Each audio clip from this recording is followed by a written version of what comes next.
This is Ganesh Dhanokar. Today we are going to learn characteristics, benefits and disadvantages of cloud computing. So we'll proceed with respect to cloud computing characteristics.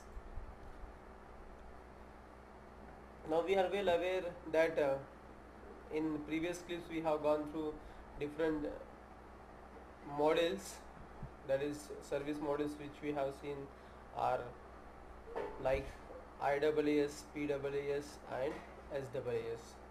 So what are the different characteristics that has been stated at this place?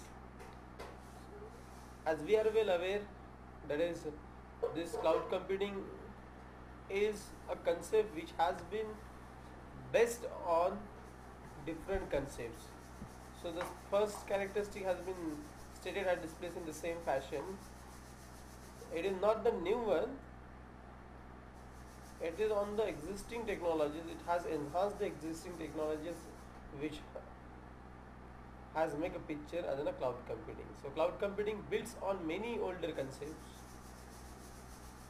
in the computer technology, and that can be hard for the people newly introduced. So as it has been club of many concepts which are older concepts, so it becomes quite hard for the people newly introduced to this concept.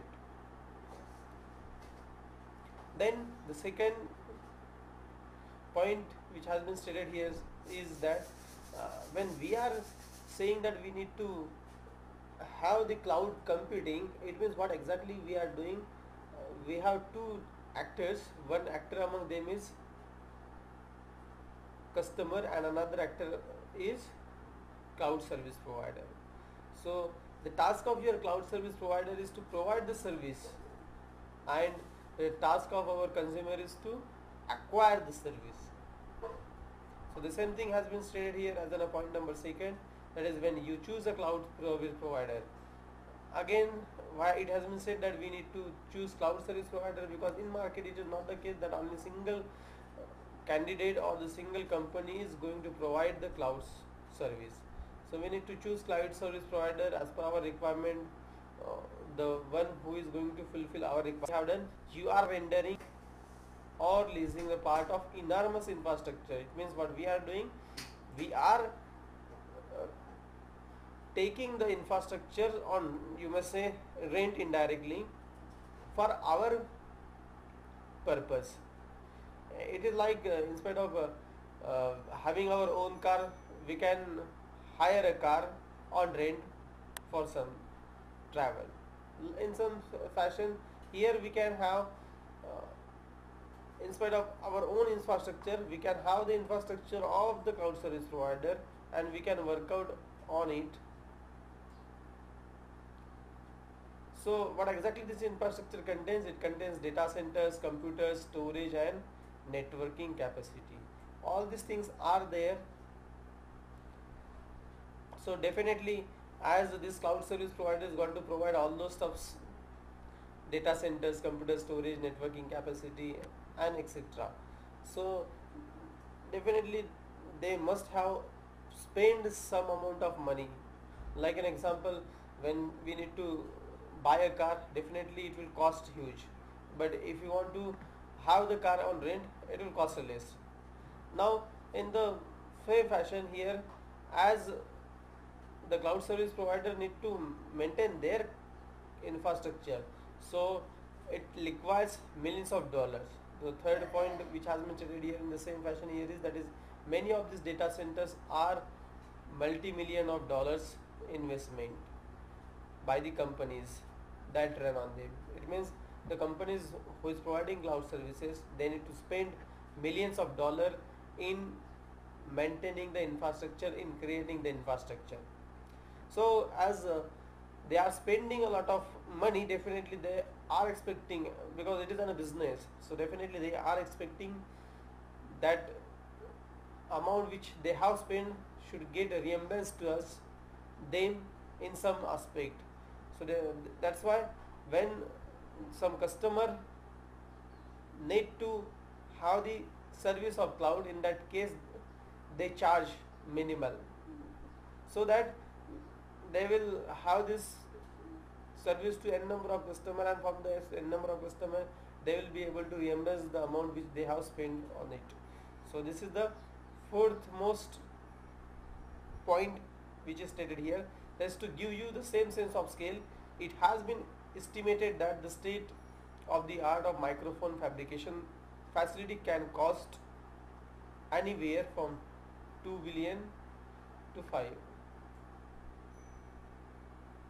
So here again the customer will get satisfied, because instead of having millions of dollar investment, he can have that service with some amount of cost itself.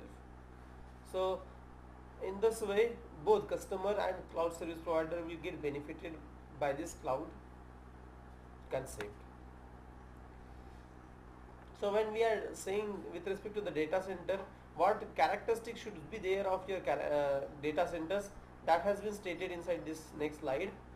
That is, when the data centers are there in the cloud services, that should be at low cost power, because to run the data centers we require a huge amount of power.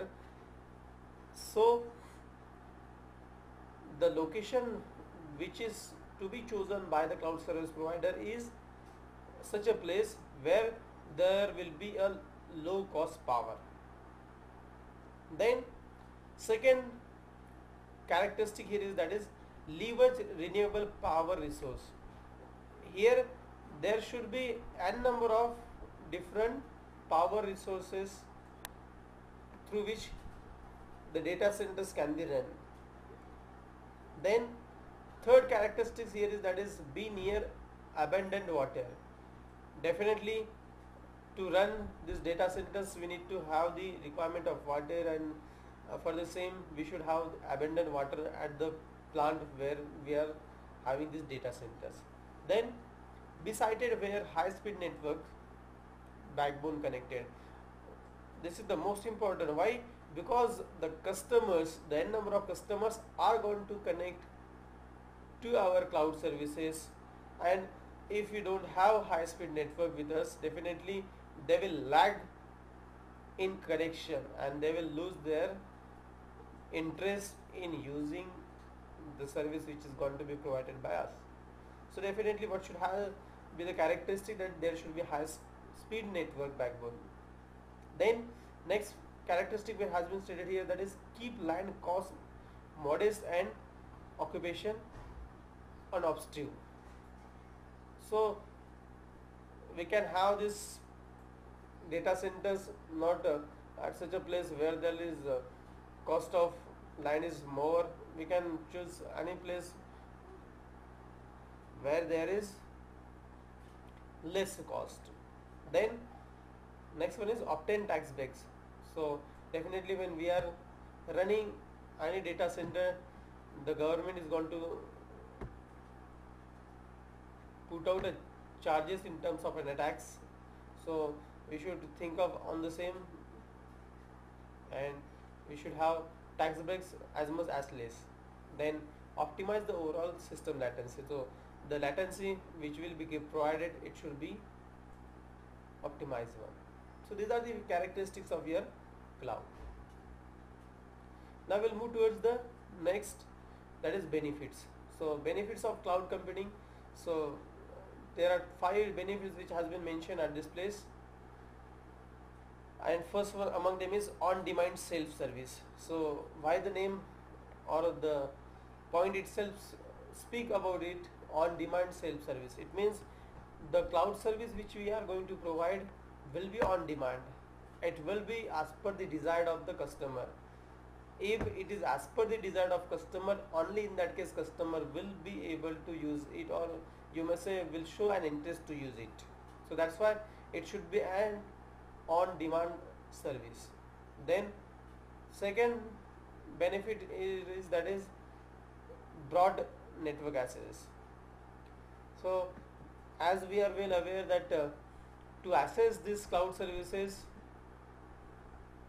we need to have a network. So the network here it is a broad network access. Then third benefit here is that is resource pooling.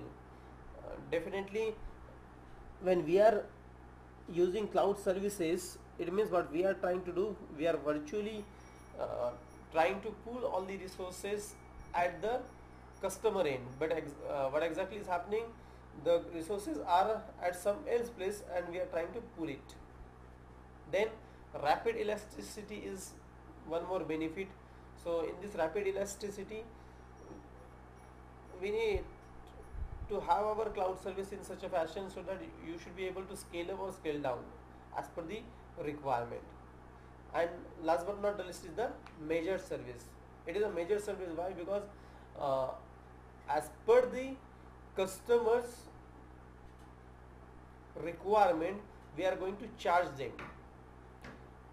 So this is the reason why this is one more benefit of your cloud service.